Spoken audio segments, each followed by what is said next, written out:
మనిషి విజయం సాధించినప్పుడు అప్పుడు తనలో మేల్కొంటుంది అహంకారం. ఇక అలాగే మనిషి తరచుగా ఒక విషయం మర్చిపోతూ ఉంటాడు, వంగి ఉండడం. ఆలోచిస్తారు, నేను వేరే వారి ముందు ఎందుకు వంగాలి అని. ఇక అలా ఎందుకు అవుతుందంటే మనిషి ఒక ముఖ్యమైన విషయం మర్చిపోతాడు. ఈ ప్రపంచంలో, ఈ జీవితంలో ఏదైతే పొందాడో అది తను వంగే పొందాడు. బాల్యంలో నడవడం ఎలా నేర్చుకున్నాం?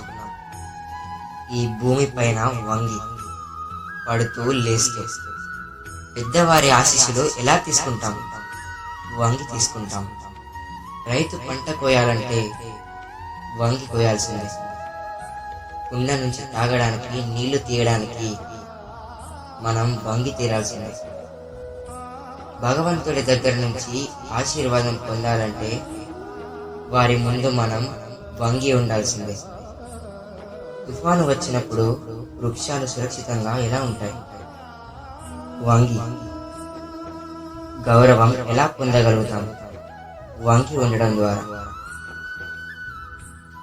ఎవరి ముందైనా వంగి ఉండడం అంటే దానర్థం మనం మన ఆత్మ గౌరవాన్ని వదులుకోవడం కాదు.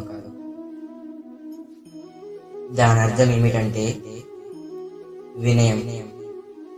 మనం మనుషులం.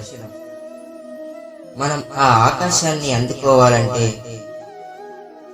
ఎటువంటి పక్షిలాగానో మనకు రెక్కల అవసరం లేదు. కేవలం మనం ఎంతైతే వంగుతామో అంతే పైకి వెళ్తూ ఉంటాం. రాధా కృష్ణ.